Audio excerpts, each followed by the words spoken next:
Hey guys, welcome to the channel. As you see in the thumbnail, what if Issei was in frozen world where only he can move? Before I start, please do support for more awesome content, and subscribe my channel and like this video. Go support and follow the Yori Yanagami for writing that awesome fanfic, and also make sure to comment on this story. Link in the description. Issei was dazed. He couldn't find any reason why everyone around him wasn't moving at all. He may have found some pleasures in the first day by picking into women's clothes and seeing some flesh, but as the days go by and he's left alone, he felt left out, alone and depressed. So with the time he has, Issei tried everything to do, managing to survive for at least a week there until he had the urge to do something productive. So with that, he hit off to the library and take as much information as he can about time, quantum theories, martial arts, and some fictitious books about magic, satanic and holy scriptures until his body gave out and he falls asleep there as he made the library his newfound home. One day he wanted something new since he already read every book known to man, even the Lovecraft books which contains monsters no humans could comprehend.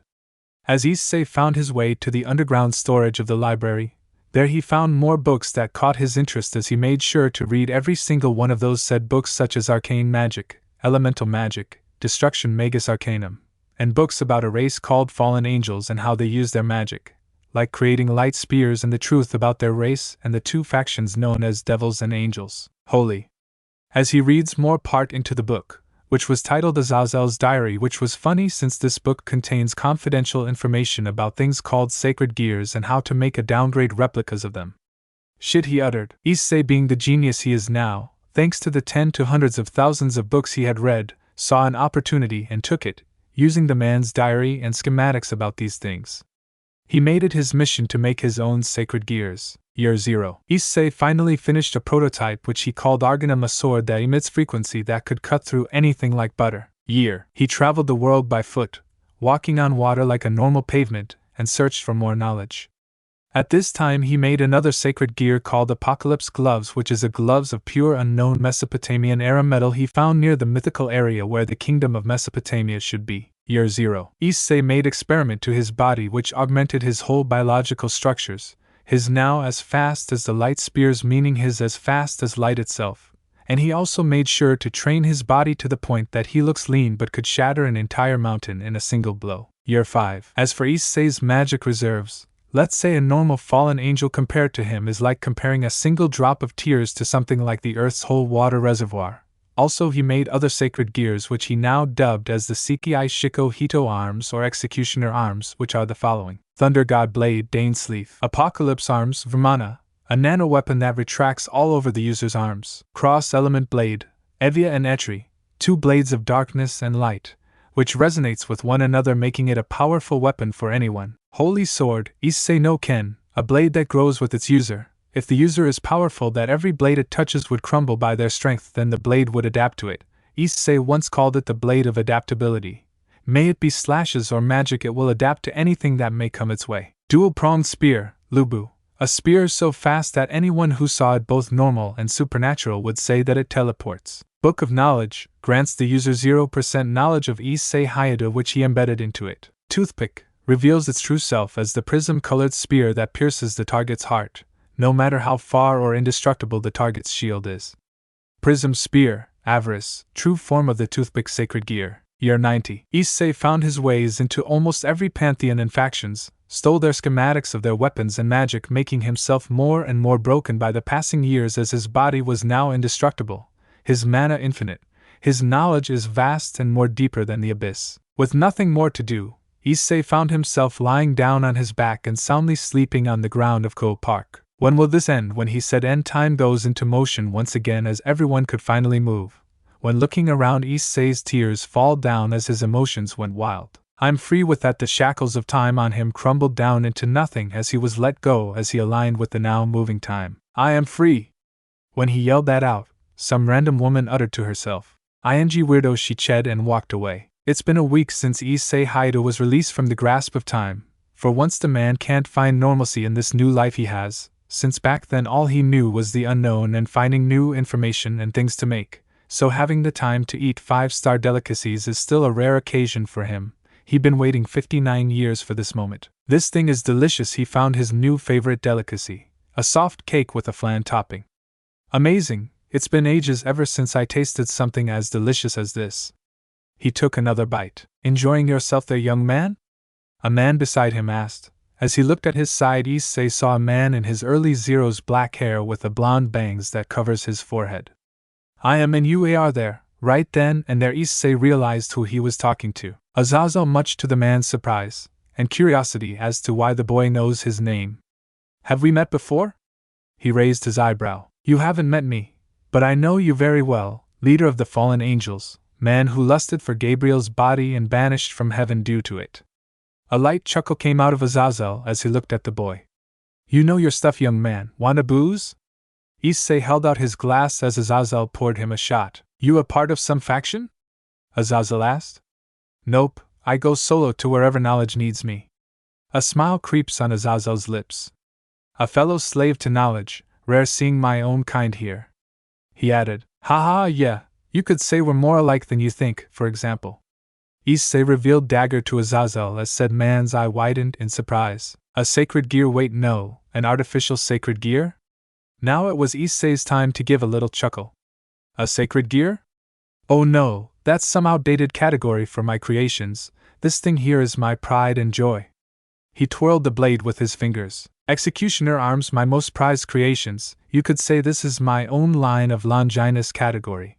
He hides his weapon, and with that Issei gave Azazel one last smile before. Let's meet again sometime, Governor. With that, Issei disappeared like he was in one of those MMORPG games, like when SAO players dies and they crack like glass and crumbles away. Moments of silence passed as Azazel was left there alone. Weird kid with a smile, he said. He finally found someone who was as smart as he is. But he had something in mind as he pondered a bit. Wait a minute, artificial sacred gears. That's my idea! Azazel shouted with all his might, angered a bit since someone stole his idea. Issei found himself chuckling at the now pissed Azazel. You're a smart man, I give you that, but your notes are, let's say, a bit outdated. He smiled and disappeared away, like his whole body literally disappeared in a blink of an eye, then boom, he's gone. The scene starts again as Issei appears once again, but now he finds himself within the park. Seeing a bench, he approached it, and took a seat, enjoying the comfort of silence and solitude. This is what I want, solitude. Nothing else but me. Nothing can make this day war. Lo and behold, someone who's gonna make his day worse appeared. Why you're Issei Hayadu, right? I am Yuma Amano. Glancing aside, Issei's eyes landed on a bombshell beauty whom had a purple eyes and dark hair. Yeah, that's me. Got some business with me? With his newfound confidence, he conversed with this woman. Well, yes, I seem to gain some affection towards you, Issei-san. With that, this new Issei found it very amusing to mess with her a bit. What kind of affection are we talking about here? His hand danced near her legs, going over it as he inched closer to her neck and whispered words that made her jump back in surprise. I can't wait to make you fall, little angel. As he lightly nibbles Yuma's ear, making her blush and jump away. You! How malice was now very transparent on her, knowing her cover was blown by this normal-looking human. Suddenly a spear made of light appeared on her hand as she inched it near Issei's throat. You're in danger now, human, tell me how. Issei, seeing this, could only give a nonchalant face and pinched her light spear into nothing but particles of light. O holy light, conjure me a weapon of divinity, divine lance. After his chant, hundreds of lances made of light appeared beside, below, and inches to her neck. I am in no danger, I am the danger. His eyes changed color for a moment, golden as bright as his lances. Turn around, woman, this is hell you're walking into. With that, Rainer's legs trembled and gave out as she suddenly falls down, sitting on the pavement, and looking at the monster before her. Seeing she couldn't do what he asked, Issei did the necessary and walked away from her, leaving the poor woman drenched and afraid. After a while, when seeing was far away, he only gave a smile full of malice and sadistic intent. I'll destroy this balance of power. Go, all my creations, find your partners and help humanity gain their own strength against these supernatural beings. Issei casted a magic circle and covered the entire world with his mana as he delivered a mission for humanity. All over the world, chosen people received a message in a form of a near-transparent blue quest log like in a game. You chosen individuals have their destiny aligned. With this blessing I gave you comes with a mission in return. Another one came with a message in all uppercase. Protect humanity. With that, the story of Issei Hayadu, the architect of creation, starts as humanity gains an upper hand. Issei goes back to school like nothing happened. This 50-plus years old ascender still goes to school even with his knowledge. The lesson he got from school seems so primitive compared to the abyssal knowledge he has right now. What could math and science do to magic theories and space-time manipulation? Literally nothing. This is boring, far hubris than when I got stuck in time. Issei whispered to himself, school really does put people into hell. Much worse for Issei since this knowledge is like plus for him, it's basic as. Can I get some good lesson like quantum physics, velocity theory, or even space and time theories or something? He rolled his eye while looking at the board. Arts really? This is dumb. These days I got to use my dick as a paintbrush and make something out of it, and it would be called an art. This era is a joke no matter where you look. Thank goodness no one heard him, or it's an F for him if someone did heard him and called the teacher. Can anyone name me a masterpiece? Anyone? The teacher spoke up and urged everyone to raise their hands. Here. Issei raised his hand. All right, Hayato, would you like to give me an example? He nods and raises himself high and proud. My father is the painter, my mother is the canvas, and I am the masterpiece. He said prideful, of himself stating himself as said masterpiece. The fuck you mean Shakespeare? Some bully spoke up, are you a comedian or something? He laughed. Issei truly laughed at that and turned his gaze towards the bully. I'm not, but your parents are absolutely the greatest comedians. Their joke has been living for 8 years. As the bully lunged at Issei caught the punch thrown at him by grabbing the bully by the arm so tight that he couldn't escape from Issei's tight grip. Enough. Both of you, that's enough. But the hardened stare from Issei shut the teacher up. That teacher saw death facing him and was about to collect if he didn't shut his mouth up. A great punchline. But you fell flat here, let me show you a punchline. Issei cocked his fist back and impacted it so fast and hard into the guy's stomach, causing the guy great pain and agonize in silence, as he fell down the floor. Looks like the joke fell flat. You may pick on me from time to time, but not time I'm done being tossed around, this ends here. If any one of you wants it, I am giving it. He was bloodthirsty. He knew those times stuck in time changed him physically and mentally. Stand up. No one did in fact stood since they knew death was waiting for anyone who did. Seeing the amount of anger he had, Issei decided to cool off some steam and walked out of there. Goku, the Super Saiyan, has a dilemma right now. He couldn't figure out a way to get out of this situation. Planet Namek is about to blow up, and the only way out of this was the Frisia fleet ship, but he couldn't make it work. Work, damn it. You stupid ship. Punching button after button, until it worked on one of those buttons he pushed. Yes. Finally, it worked now to get me out of here before this blows up. The engine starts, and the floating device made the ship take flight as it blasted off into space. Boom! Planet Namek was no more, gone to ashes as Goku escaped, but as he was traveling to space for a good few days, he encountered a problem. An asteroid, if that made an impact with the ship, I'm dead. Sure, I may not die from the impact, but lack of oxygen would kill me.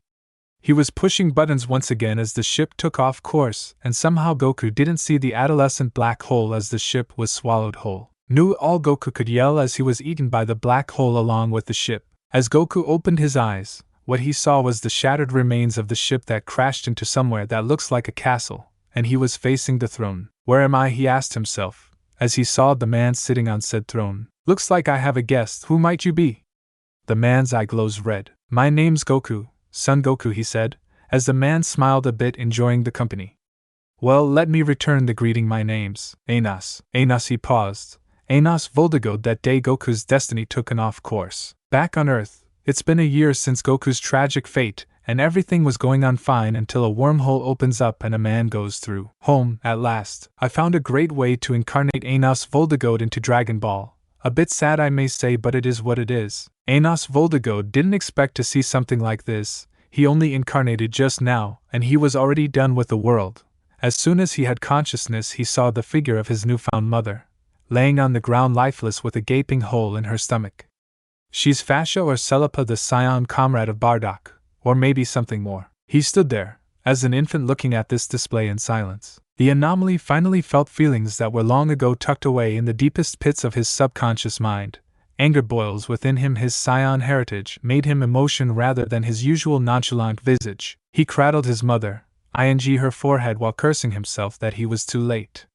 Ingle, a resurrection spell was casted, but no, she can't be revived. She has no source, no magic root. True sadness began to envelope him, anger still boils more and more as the ground around him shook from the violent aura that he was producing. Undone right there was the end of the anomaly and the birth of the Lion of Destruction, a monster that destroys anything in its path. It was then, when was felt the surge of power suddenly appearing, followed by an intent to kill, bloodlust of someone who wanted it all to disappear. My, consider this an unexpected situation we have on our hands. Whis began to search the entirety of their universe, only to find nothing. Even to angels he was undetectable. Whis! What was that? It interrupted my sleep. What is that power? Speaking truthfully, Beerus felt fear then and there. There stood Anos Voldigod, the bastard son of Bardock, standing atop of corpses of Frisia's elite soldiers, but they were no match for him at his weakest. Anos Voldigod, the deepest darkness. Thanks for watching this video. You really enjoy this video. Like, subscribe, and comment down below, and turn on that bell notification. Don't forget to support and follow Yori Yanagami for writing that awesome fanfic, and also make sure to comment on this story, link in the description. See you in the next video. Goodbye.